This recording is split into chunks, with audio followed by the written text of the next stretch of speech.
दोस्तों जय हिंद, मैं दिनेश मेरुठा और मेरे साथ है प्रकाश माहौर कोहली। दोस्तों युग का इंसाफ यूट्यूब चैनल पर आपका बहुत बहुत स्वागत है। दोस्तों हम बात कर रहे हैं विपक्ष की, एक ऐसी विचारधारा की जो कि लोकतंत्र को जिंदा रखती है। और लोकतंत्र ही वो तंत्र है, वो शासन है जिस शासन में एक गरीब को आगे बढ़ने की उम्मीद मिलती है। दोस्तों आपने कभी सुना था कि एक चाय बेचने वाला, एक मजदूरी करने वाला और एक घर घर पोछा करने वाले का लड़का कभी बहुत बड़ा सामंत बना हो, राजा बना हो? 1947 से पहले एक भी इतिहास नहीं उठाया गया। सिर्फ चंद्रगुप्त मौर्य ही एक ऐसा लड़का था, लेकिन उसके भी इतिहास में हम अगर जाते हैं तो हम पाएंगे कि वो भी एक सामंत का बेटा था और उसे बनाया था चंद्रगुप्त मौर्य ने। लेकिन दोस्तों 1947 के बाद जो देश आजाद हुआ, संविधान बना और आज देश का जो प्रधानमंत्री वो चाय बेचने वाले का बेटा है। तो मैं कह सकता हूं कि हमें इस लोकतंत्र की सख्त आवश्यकता है और लोकतंत्र की नीड विपक्ष है। तो आइए विपक्ष से हम चर्चा करते हैं। मेरे बीच में आज मौजूद है राकेश सिंह यादव, जो कि मध्य प्रदेश कांग्रेस कमेटी के महासचिव है। तो इनसे सबसे पहले हम जानने का प्रयास करेंगे कि 2014 के बाद किस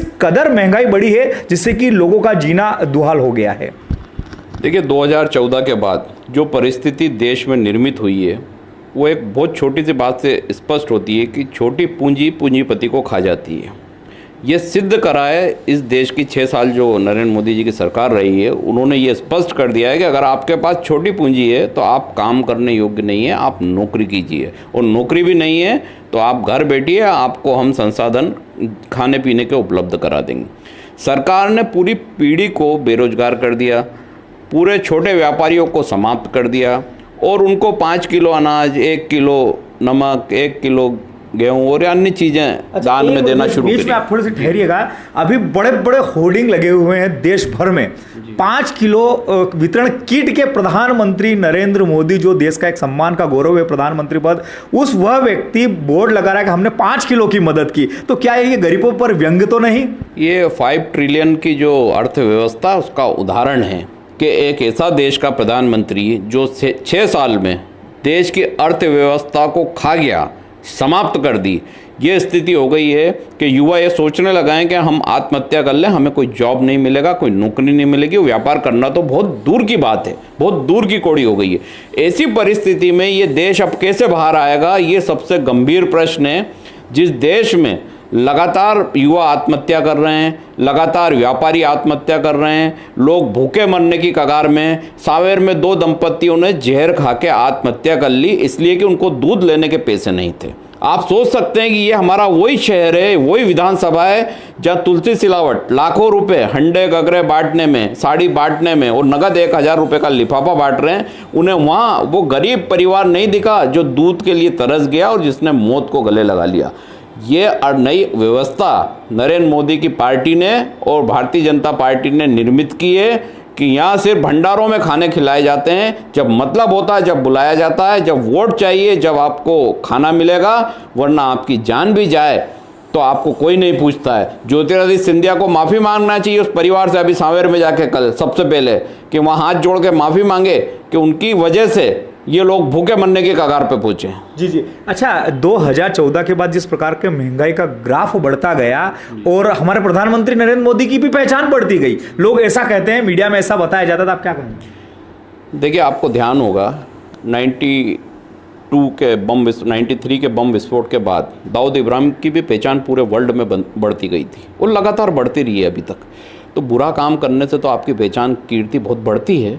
वही इस देश के प्रधानमंत्री कर रहे हैं कि उनकी कीर्ति इसीलिए बढ़ी है। अगर अच्छा काम करते हैं मनमोहन सिंह जैसा तो शायद वो साइलेंट रहते और काम दिखता, लेकिन यहाँ उनके चर्चे दिखते हैं। वहाँ बम धमाके थे, यहाँ गरीबों की मौतें हो रही हैं, किसान मर रहे हैं, किसान सड़क पे हैं।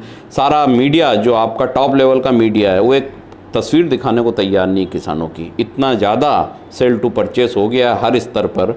तो ऐसे देश में अब एक क्रांति की आवश्यकता है और अगर क्रांति होगी तभी ये देश मुक्त होगा। जी। अच्छा, थोड़ा सा महंगाई का स्वरूप हमें बताएंगे कि किस प्रकार से व्यापारियों के चीज़ के दाम बढ़ गए हैं और जो करीब किसान है उसकी फसल के दाम कम हो गए? देखिए सोयाबीन आप ले लें या अन्य फसल ले लें, किसान जिस मूल्य पे वो फसल लेके जाता है और उसके बाद उससे बन के अगर तेल बन रहा है या आटा बन रहा है, वो जिस मूल्य में बिक रहा है उसका अंतर काफ़ी है। यानी जो उसको पैदा कर रहा है वो आज भी ज़मीन पे है, वो जो बिचौली है बीच में उससे ख़रीद के और उसको बाज़ार में सप्लाई कर रहे हैं व्यापारी, वो लखपति माला माल हो रहे हैं। ये खाई इतनी बड़ी है कि ये अब इस नई जो व्यवस्था भी कृषि बिल आया इससे और ज़्यादा बड़ी हो जाएगी। तो ये महंगाई अब रुकना नहीं है, महंगाई तो बढ़ेगी, लेकिन जो लोग भुखमरी के शिकार हो रहे हैं वो अब मरने की कगार पे पहुंचने लगेंगे। और किसानों की जो अर्थव्यवस्था पिछले 10 साल की उस समय कांग्रेस गवर्नमेंट ने बनाई थी, वो जड़ से समाप्त करने की योजना प्रधानमंत्री नरेंद्र मोदी ने बनाई है। जी, आप आपने अभी किसानों की बात कही है, तो किसानों को मध्य प्रदेश सरकार बीमा राशि दे रही है जी। तो बीमा राशि का प्रीमियम तो किसान भरता है, तो ये सरकार कहाँ से दे रही है? देखिए, बीमा राशि के जो भुगतान जिस कंपनी से इनका एग्रीमेंट हुआ है उससे लाखों रुपए उस बीमा कंपनी को दिए गए। वो भुगतान के रूप में क्या आ रहा है? 1 रुपये, 2 रुपये, 6 रुपये। इस बात का जवाब मुख्यमंत्री भी नहीं दे सकते, क्योंकि इनके नेता प्रधानमंत्री नरेंद्र मोदी ने पूरी कंपनियां विदेशों की लेके उनको पूरे किसानों का पैसा बाहर ट्रांसफ़र कर दिया बीमा कंपनी के नाम से। अब मुआवजे के नाम पे कुछ नहीं है। मुआवजा कंपनी का जो उसमें 1000 छोटी छोटी शर्तें लिखी हैं, उसमें लिखा है कि अगर फसल इस मानक की होगी तो मुआवजा मिलेगा। शायद भारत में किसी भी खेत में उस मानक की फसल नहीं होती है, क्योंकि इतनी बारीक शब्द आप पढ़ते नहीं हैं। वही हाल कृषि बिल के होने वाले हैं। तो ये सारा एक खेल है, देश को बेचने की साजिश है। उस समय भारत को बेचने में जिन लोगों के नाम थे, आज इतिहास में नरेंद्र मोदी का नाम रहेगा। जी, केंद्र सरकार ने अभी किसान बिल लेकर आई है, कृषि बिल लेकर के आई है, इसके बारे में आप क्या कहना चाहिए? देखिए, कृषि बिल में किसी भी राज्य ने कोई सहमति नहीं दी, किसी राज्य से कोई बात नहीं पूछी गई, यहाँ तक कि जो कृषक है उनसे नहीं पूछा गया आप क्या चाहते हैं। तो आप किसके लिए कृषि बिल लाएं? ये कृषकों के लिए तो नहीं हो सकता। आपने पूछा अडानी से, अंबानी से कि आपको क्या चाहिए, उन्होंने बोला ऐसा ऐप स्ट्रक्चर बना के दीजिए जिससे किसान कभी भी हमसे बाहर ना जा पाएँ। आपने वो स्ट्रक्चर बना के सामने रख दिया। तो ये परिस्थिति हर जगह है। आप न्यायालय को देखें, वो स्वतंत्र नहीं है, चुनाव आयोग वो स्वतंत्र नहीं है। तो किसान बेचारे, ये तो बहुत छोटे हैं, गरीब हैं, वो कैसे स्वतंत्र होंगे? उनको तो अब गुलाम बनाने की योजना पे काम करना शुरू कर दिया है। अच्छा, जो अभी हाल ही में कल बहुत बड़ी मीटिंग होने वाली है और कोरोना काल में जो सोशल डिस्टेंसिंग का पालन होना चाहिए, उसको लेकर बीजेपी नेताओं का कैसा रवैया है? देखिए, भारतीय जनता पार्टी मुंह में राम बगल में छुरी का काम करती है। कोरोना काल में सबसे ज़्यादा black marketing Bharatiya Janata party के नेताओं ने करी, सबसे ज़्यादा लूट सरकारी अधिकारियों ने करी। जो भारतीय जनता पार्टी के नेताओं ने उनको अनेक शहरों में बिठाया था, वो वहाँ के जो प्रशासनिक अधिकारी हैं वो डकैतों के स्वरूप में सामने आए हैं। पहले डाकू आते थे चंबल से, अब ये प्रशासनिक अधिकारी आते हैं, वो लूट के ले जाते हैं। वो लूट भी जनता ने देखी है। कोरोना काल के कोविड के नियमों का पालन करना, वो तो प्रशासन इनके सामने इतना पंगु है कि उनकी हिम्मत नहीं होती कि वो किसी भारतीय जनता पार्टी के नेता को ये बोल दे कि आप मास्क लगाइए, वरना खड़े खड़े उसको सस्पेंड करा देते हैं, खड़े खड़े उसका ट्रांसफ़र हो जाता है। कई उदाहरण आप देख चुके हैं। एक उज्जैन में चंबल की बेटी को हाथों हाथ सीएम ने उठा के कैसा फेंका यहाँ से ग्वालियर। उसने अपने नियम का पालन कराया था, कानून का पालन कराया था, कोरोना नियमों का पालन कराया था कि आप ज़बरदस्ती हेलीपैड में ना आएँ। मुख्यमंत्री बुरा मान गए। कल की बात है, माननीय मुख्यमंत्री यहाँ से भोपाल के लिए रवाना हुए, खाना थोड़ा ठंडा उनको टिफ़िन में चला गया, उन्होंने अधिकारी सस्पेंड कर दिया। अरे किसान मर रहे थे, लोग पैदल चल रहे थे, आप खाने को रो रहे हो, उनको तो आपने कुछ दिया नहीं और खाने ठंडा होने पर आप अधिकारी सस्पेंड कर रहे हो। बहुत ही शर्मनाक है।